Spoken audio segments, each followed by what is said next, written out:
Good morning guys.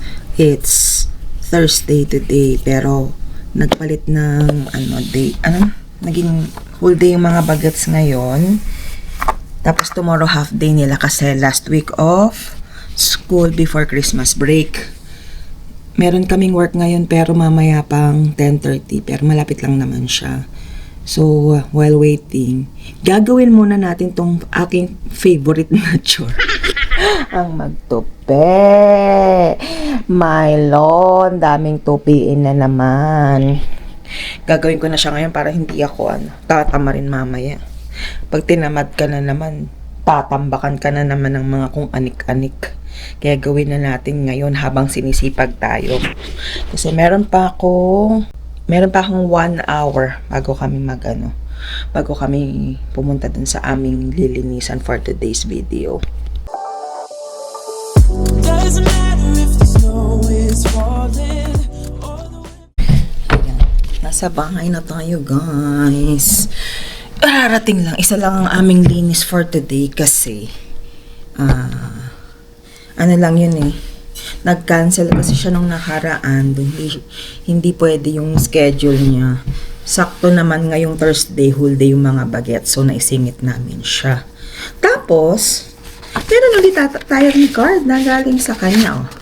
Holiday wishes. Ang cute lagi nito magbigay ng card. Holiday wishes. Well, meron na naman tayong money.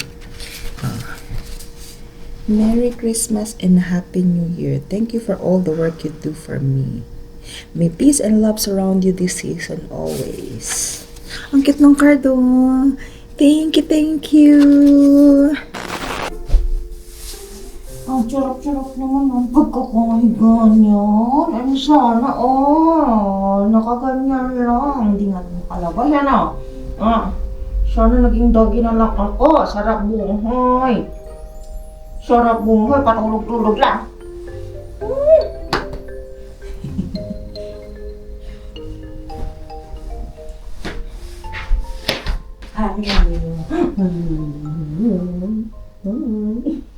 Magbabalot tayo ng yung ireregalo dun sa friend namin.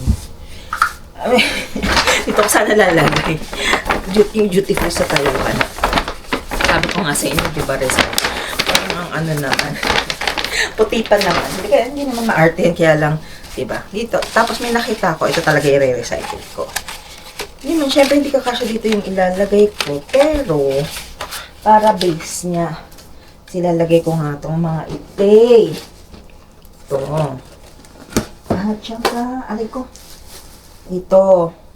Tapos may nakita ko yung, cello basket bag. Yung last year ko to. Doon sa mga teacher ni Jairus ata o Joel. Dito na lang natin siya ilalagay. Diba? Titape ko lang ta para hindi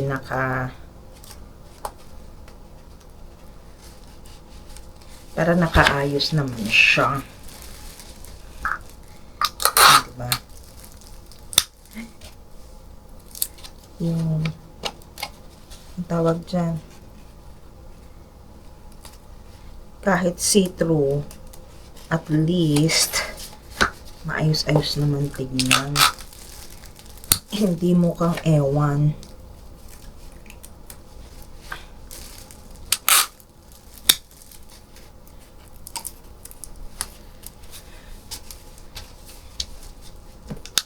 Ang bilis Thursday na. Ano na ba ngayon? 19?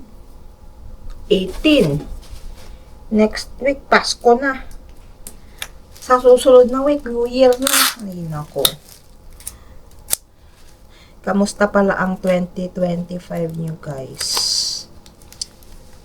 Looking forward na ba kayo sa 2026? O gusto nyo pa rin tong year na to? Sa akin, mixed. Pero, syempre, ano man ang mga nangyari sa buhay-buhay natin this year, we are still thankful sa lahat ng mga bagay-bagay. Diba? Namoy ko tong bango. Tapos meron pa palang presyo, no? Pero minsan uso dito yung magbibigay ng regalo tapos may presyo pa. O, ayan.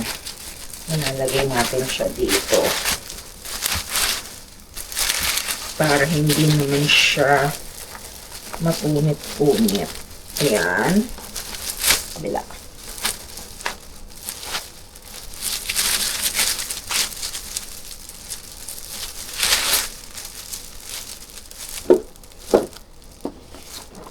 Kasi meron naman pabaw na ito eh.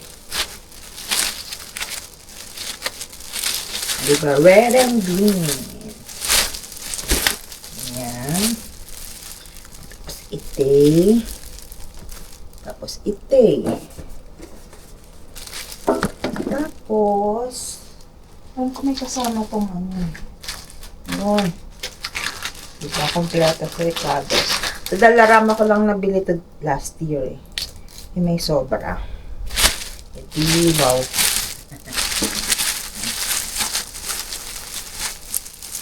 Pwede mo ba? Wala man lang ako nailagay doon. Ay, teka. Wait lang. Yeah!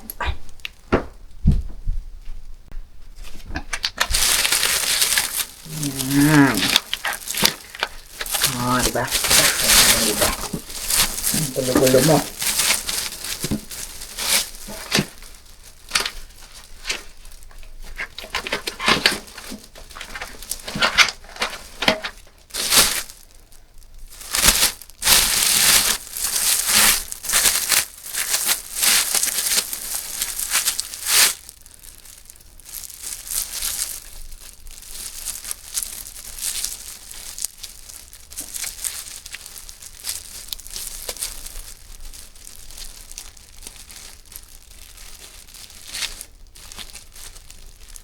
Oh, di tapos.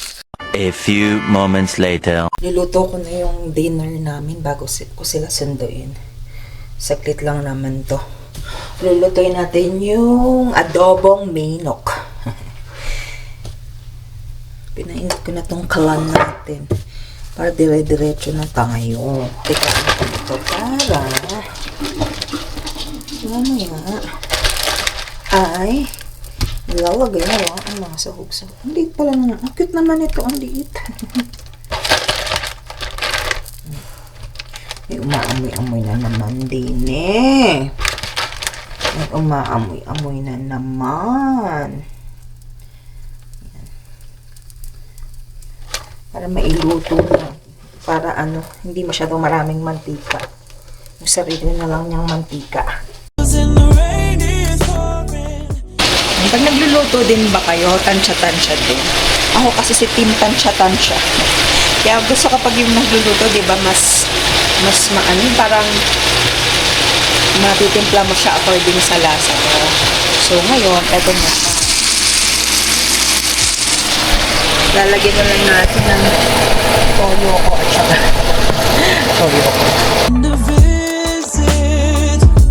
No, he wouldn't miss this in Christmas times. And story time tayo sa adobo. Nung bata ako, pag nagluluto si mami ko ng adobo, masabaw yan. Kasi di ba, alam mo naman sa atin, pampadami yung sabaw. O kaya kung hindi naman, yung lalagyan mo ng gulay para lang pampadami sa ulam. Anyway, tatatlo lang naman kami sa bahay. Pero yun nga, masabaw siya mag-adobo. So, since yun yung nahagisnan ko, akala ko ang adobo ganun. Ganun lang. Hanggang sa nakatikim ako ng first time kong makatikim ng adobong tuyo dun sa nanay ng best friend ko nung college. Pagka overnight kami sa bahay nila, pinagluluto kami ni nanay. Rest in peace, nanay. Na-miss ko yung adobo nyo. Yung pinagluluto kami ni nanay nung adobong tuyo. Yun. Parang isa sa mga memories namin na magkakasama kaming magkakaibigan doon. Yun, yung adobo. Basta, yun ang nami-miss ko. Pero syempre, gusto ko rin yung luto ng nanay ko. Magkaiba nga lang kasi, di ba? Yung isa masabaw, pwede mo nang isabaw sa kanin. Yung isa, tuyo. Pero malasa siya. Wala lang, naikwento ko lang naman. Ayan, luto na ang ating adobo. Chicken adobo, di ba? Nilagyan ko lang ng spring onion. Arty-arty lang. Tapos, yan, di ba? Pag nakikita kasi ni Joem yung mga, pag nakakita siya ng mga dahon-dahon, yung mga kakaiba, ano ba to? Pinaglalagay mo dito sa mga pagkain. Sabi ko, hindi naman kinakain yan, display lang yan. Tsaka yung, di ba, yung aroma lang naman minsan. Arty-artyhan minsan, pero kinakain din naman niya. Anyway, yan. Tapos na tayo magluto, pahinga lang ng konti, susundo na naman. Ang bilis ng araw, di ba?